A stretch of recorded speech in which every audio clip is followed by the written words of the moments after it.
Welcome to the Library Service Safety and Security Podcast with Steve Albrecht. I am the very same Steve Albrecht, and this podcast is sponsored by Library 2.0 and produced by the founder of Library 2.0, Steve Hargadon. You can get more information about Library 2.0 at library20.com. So my topic for this half hour is about personal space. And I think about personal space having come back from some library trainings in Los Angeles and in New York, where people out on the street and in various sundry places, airplanes, restaurants, in the library, is crowded. And we think about your library, you may have a lot of people coming around you all the time. And personal space is something that's individual and unique to all of us. I've been thinking about the concept of personal space awareness in the workplace, especially in the library, a public space where people come around you in close proximity. Now, certainly space is a cultural issue. Certain cultures, closeness means trust. Certain other cultures, closeness means you're in my way, you're in my face, you're in my space. It's kind of individual for the person, and regardless of what their cultural beliefs are, sometimes people are extroverted and are really into people being around them and near them, huggy people, folks that make physical contact, that are very excited to be around you, excited to be around their friends and loved ones and colleagues and whatnot.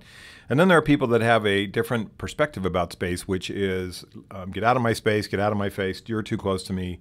They find it physically intimidating. They find it kind of psychologically intimidating as well. And I want to think about kind of your own sense of personal space as a workplace safety issue, as kind of a security issue, and as a comfort issue in the library.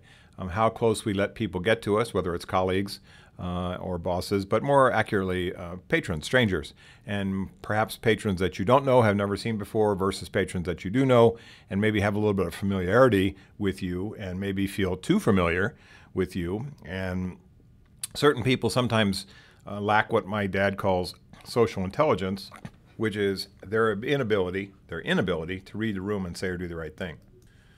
If you look at social intelligence as being defined as doing the right thing, saying the right thing, whoever is around you, you certainly have different space considerations, space issues, space requirements around strangers than you would around close friends, people in your family, people that you know and love and trust. So it's really an individual thing, but it's also a sense of control that you want to have over your personal space.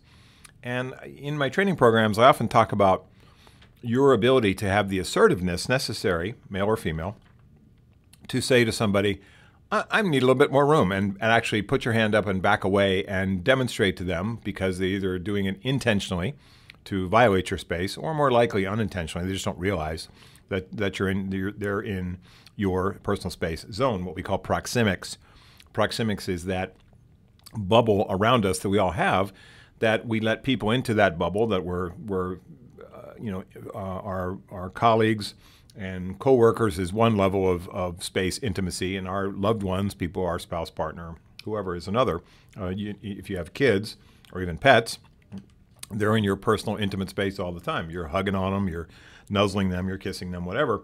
So when you think about proxemics, it's this bubble that kind of moves in and out of where you want it to be depending on who you're with. So in the workplace, some people, and this could be based on excitability, being excited about the situation, kind of anxious or not realizing what's going on. They violate your personal space. They may touch you. They may come into your personal zone. I think about, because I come from a workplace violence background, people in healthcare, there are three different spaces that most human beings operate in all the time. One is social space, which is the distance we usually have with people that we sort of know or barely know or don't know at all. That's the social space that you have around people at the bus stop, at the train station, at the subway, at the mall, when you're walking around in public, on the sidewalk, how close you get to somebody when you're passing by. The other one is personal space. That is somebody who can lean in and talk to you, whisper something to you, tell you something as an aside, and they come into your personal space to do that, and you feel fine about that. And then the other is intimate space. Intimate space is kissing, touching, nuzzling. You're hugging somebody that you know and love dearly, like I do with my friends and my family. Is that personal space? Well, let's go to healthcare and see where healthcare people are typically most often assaulted by people who are angry or on drugs or drunk, or are fearful, or a combination of all those things, or experiencing severe mental illness, because healthcare people, and this is obvious when you look at it, work in intimate space. They're looking in people's eyes and ears and various other bodily orifices. They're giving them injections. They're touching their body in various places to try to figure out what's wrong with them. It's called palpating, right? The doctor or the nurse or nurse practitioner palpates a part of your body to figure out what's broken or bruised or whatever. So they work in that intimate space. And in that close proxemics zone, we tend to have a lot of assaults, a lot of attacks on staff. If you ask people that work in healthcare, they will tell you frightening, horrible stories, which they sort of do in a nonchalant way, which always surprises me. They will tell stories about being assaulted by patients or even patients' family members because they are working in intimate space, and sometimes they cause pain to those people. Think about your dentist. He or she probably has said this phrase to you at some point in time. You're bound to feel a little pressure here. As they put this needle into your gums, you're going to feel a little pinch, a little pressure. Think about those healthcare situations where you've been in, where you've had some sort of invasive examination, or they've done something involving needles or sutures, or having to give you an injection for pain prior to doing something. They'll use that phrase, pressure. And it's a social space, intimate space invasion. Now, it's necessary and it has to happen, but sometimes people in the healthcare environment really get stressed out when they are touched, even in a caring, life-saving, medically appropriate way by healthcare providers. So think about not only proxemics as that bubble around you, but kind of the outward-facing piece of that, especially in the workplace, is what I would call spatial awareness. Spatial awareness is you are cognizant of people around you in the work environment as you pass. So you're walking from the front of the building, the entrance to the building, to your desk in the back office in the library. Who do you pass along the way? How close do people get to you? And more accurately, with spatial awareness, how cognizant are you of people being around you, especially to the side of you and certainly behind you? I would argue that one of my strengths as a human being wandering around is that I have really, really good spatial awareness. People don't surprise me. I'm rarely startled by people. They don't come up on my blind side. They don't come up on me in a way that I don't already know or have seen. I would sort of define the opposite of that as somebody who's easily startled, somebody who doesn't recognize when someone comes up on them quickly. They come into their personal space or that proxemic barrier and they're shocked by it. It creates a sense of stress for them. When I came out of my world in security, we think about and talk about, especially when it comes to this issue of the sort of phrase from law enforcement and from the military, which is have your head on a swivel. And the military uses a phrase which says watch your six, which is the area behind you. If you look at a clock, at 12 o'clock being in the front of you as you stare at the clock, 6 o'clock would be behind you. So there's a phrase that military people use all the time called watch your six or watch my six. So when you think about this head on a swivel perspective, it's not that you have to walk around in circles all the time, not that you have to turn around like a spinning top all the time, but that you are paying attention to who is around you, who is approaching you, who may be standing near you or walking near you or coming up to you with the intent or desire to speak to you, is as a safety issue. And I look at this, especially as a man, and I'm hoping that if you think about how men sometimes violate space of other people, both in a bullying way or also in an aggressive way or an overly assertive way, that you pay attention to the warning signs that we'll talk about. And as a woman, if you think about the men around you who may unintentionally come into your space, not realizing that it violates your space, that you have to kind of put them on notice. And whether it's a patron or it's a coworker, sometimes you just have to say, that's too close, and back up and get back the space that you need. I have seen, and I guess this is my fault in the old days, where people would use my suggestion to say, I'm sorry, I need a little bit more space, and then actually physically back away from a patron. And somebody said to me, why am I apologizing for getting my space back? And I said, you're absolutely right. This is actually something you should not apologize for. You should just say, I need my space. And this should be something that somebody accepts as being appropriate for you, because everybody has a different perspective of what space is for them. Some people are quite gregarious and extroverted and just love people and get a lot of human energy, which is, some small portion of library folks. Don't mind when people are around them and don't mind this sometimes this kind of space invasion piece. if you're like me and I'm an introvert trapped in an extrovert's job, I have a real problem with people that violate my space without my permission. People that I love and care about, is fine for them to come into my personal or so intimate space, but people I don't know, I don't allow this to happen. And so not only do I have my head on a swivel, but I also have this sense of, as I mentioned, spatial awareness. So if you have good spatial awareness, it means that you can kind of see not only around you at a distance, but also what's coming up, and even on your blind side, what's coming up behind you and things like that. So you're not startled by people that come up to you. And I would say that when it comes to this concept of safety and space and personal comfort and lowering your anxiety about who comes around you in a public space, whether it's on the streets or in the library environment in the facility, that you really raise your level of spatial awareness so that you're paying attention to who is coming on around you. I'm reminded of a story. This spatial awareness thing for me is so concrete that I am very cognizant of people who jostle into me or bump into me. A friend of mine is a stage show pickpocket, a guy I know who has had a long career in Las Vegas and other places being a pickpocket. And it's amazing what he can steal off of people. He takes ties off of men's collars. He can take jewelry from around a woman's neck. He takes wristwatches off of people. It's amazing to watch him work. Well, obviously, the way he gets close enough to do all these things is he has to touch people. And the other thing is he uses a lot of distraction techniques. So he may jostle into somebody and then with his other hand remove the person's wallet or watch or whatever it happens to be. Well, I remember that I was in an airport once, I think it was in Dallas or somewhere, and I had to go to the restroom between flights. And I went in there, and a guy, as I was coming away from washing my hands, a guy just plowed right into me. And there was nobody else around, and there was plenty of space on his side and my side to go around me. And then he sort of cursed to me like I had bumped into him intentionally, which I did not. I have really good spatial awareness and actually tried to sidestep, and the guy just plowed right into me. The first thing I did was put both of my hands over my two wallets. I have a wallet in each back pocket, and I covered up those because I thought this guy's a pickpocket. And so when we look at professional pickpockets, they oftentimes work in teams, and there's some pretty cool videos out there of these guys doing these things on YouTube, and you can watch some of the stage show Vegas folks as well, is that there's oftentimes a bump, which is followed by the person getting into your purse or backpack or wallet or whatever, or pocket or whatever happens to be. So this sense of personal space awareness and spatial awareness for me is also not only a safety and security thing, but it's how I keep my possessions. And so I'm cognizant of the fact that sometimes when people bump into you, what seems like a, quote, accident is actually a distraction technique where they or somebody else may try to be a pickpocket. So not that we're suspicious of everybody, but it seems sort of odd that someone would plow into me in a restroom where there was plenty of space on either side. So that's part of the issue for me for personal space. Is not only safety, but to keep my belongings in place. And then the other is that, can we look at this spatial awareness and avoid collisions by just being a little bit more deft on our feet, a little bit more light on our feet? So one of the things I think I'm pretty good at for, being a guy that's been a weightlifter and not exactly the most, agile guy in the world, is my ability to sidestep and to step away and to anticipate collisions and to buffer them by either putting my hands up or stepping to the side so that somebody doesn't actually plow into me.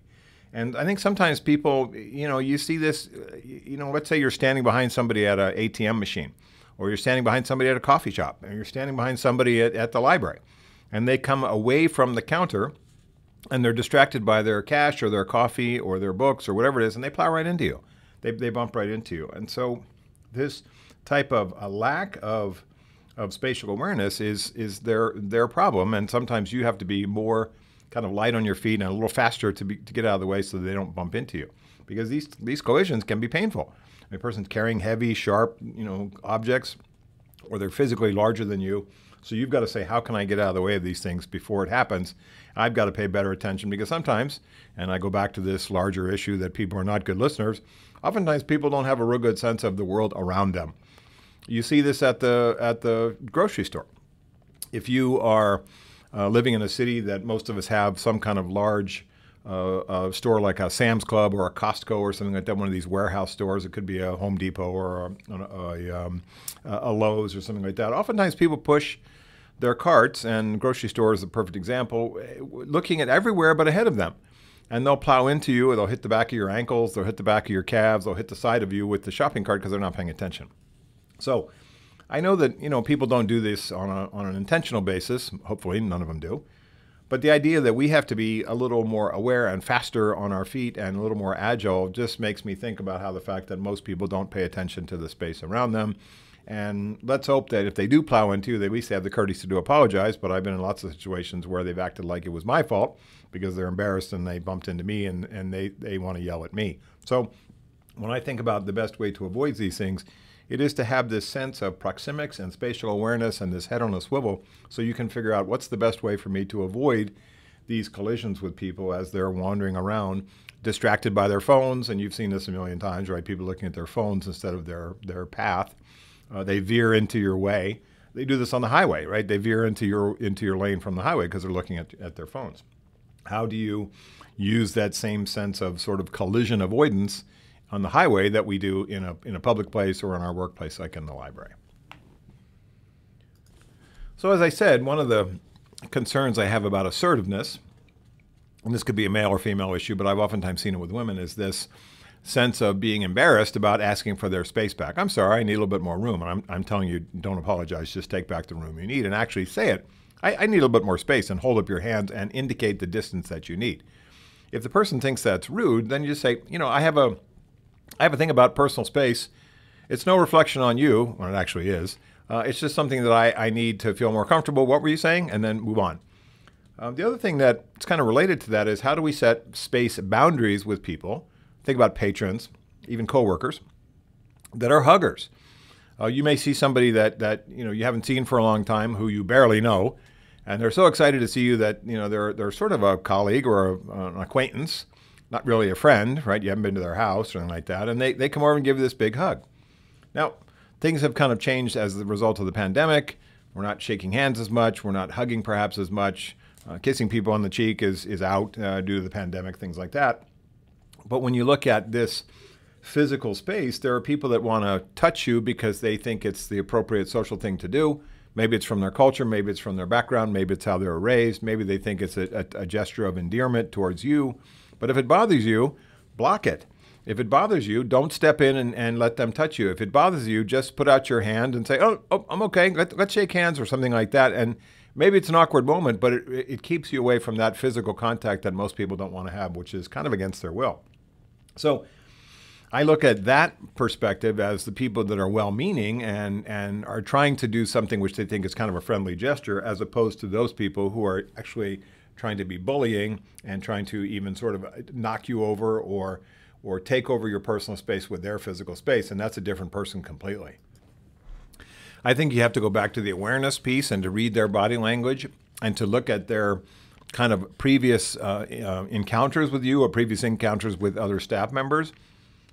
Do these types of patrons have kind of that bullying, bravado, aggressive style? Could be male or female. People that just come in and sort of take over the room. I was on a flight coming back from the East Coast this week, and this woman came into the area, which was very small on this plane, waiting for the restroom, and she wanted to talk to the flight attendant, so she just bowled right past me, just bumped right over into me, kind of knocked me over, and didn't say anything, just went on about her business and wanted to talk to the flight attendant. I think, men and women, some of them have that approach, which is, I need to go do my thing, I need to go talk to somebody, and you're in the way. There's no, excuse me, can I come through, or sorry, is there any space, or let me pass, or I'll wait till you come out. She just came on through, and I think there are people who are like that. I don't think you can do anything about it in the aftermath, and other than cause a scene and say, hey, you bumped into me, are you going to apologize? That's not very useful. I think you have to pay attention to your sense of space and just anticipate that people don't perhaps have the same sense that you do. If you need more space, then I think you have to ask for it and be assertive about it and not apologize, or just back up and say nothing, but the message to them through your body language should be, I need more space. When we look at chronic touchers, people that are hugging, or more likely, perhaps in the library environment, there are people based on either their culture or their way of seeing the world or how they were raised, that they may touch you to make a point. So they could tap you on the chest, which sometimes males do to other males. They could tap you on the shoulder. They could try to touch your hand and hold your hand while they're trying to make some emphatic point. And I've seen all these things, and perhaps so have you. So if that's not something that you want to tolerate, you don't have to. And so we're all about boundaries, and whether the boundaries are for harassment prevention or for hate speech or for physical contact that's not appropriate, I think you have to be assertive, but also be aware that sometimes people may have these physical contact sort of habits or characteristics in their personality, which you have to get ahead of and say, this person is not going to come over and touch me. I'm going to step back. I may use a proxemic barrier, and we talk about proxemic barriers in my training all the time. Those could be desks or shelves, half carts or carts, things like that, tables, chairs, desks that you put between you and the other person. If that's necessary to say, I'm going to maneuver myself. If this person comes over towards me with a full head of steam, they could be angry, could be excited, could be anxious, could be upset about something where they want to make physical contact with me because that's what they do. I'm not going to allow that to happen. I think if you look at certain people who are chronic touchers and they do it, they may hold your elbow when they want to talk to you about something, or they may touch some part of your body to make a point, tapping or poking or something like that. It's usually a pretty aggressive gesture. And these days, especially after the pandemic, there should be better awareness that this is not what people want to tolerate, not what they want to have around them. So I think you may have to warn chronic touchers, please don't touch me. You can't touch me in any way. And sometimes I use the phrase, we don't allow that here, it's against our policy. And I use that for certain situations where you want to take yourself out of being the person that has to put them on notice, and you can simply defer and say, this is what our work culture has created is, you're not allowed to curse at me. It's against our policy to curse at me. It's against our policy to touch me. I kind of like to use that as kind of a deferring way, so the person may say, okay, well, maybe it's not personal, maybe it is just policy, but it's an easy way for you to kind of sidestep the issue without having to feel like they're going to get hurt feelings. I don't care about their feelings as much as I care about my personal space. You should too. So when I look at the things that we're talking about, I think it goes back to a sense that people are different, and you may be different in terms of what you want to tolerate, and you don't have to tolerate any kind of personal physical space invasions. You don't have to tolerate being touched, especially by people that you don't know, that violate your personal or intimate space by coming close to you. The hugging person, the person that wants to touch some part of your body with a fingertip to make an emphasis point. You don't have to tolerate that at all. And I think you have to look at those situations and say, what is this person's usual pattern in terms of how they encounter me or my colleagues? Should I speak to my boss about this if I need to get some help, if this is a recurring behavior which does not stop?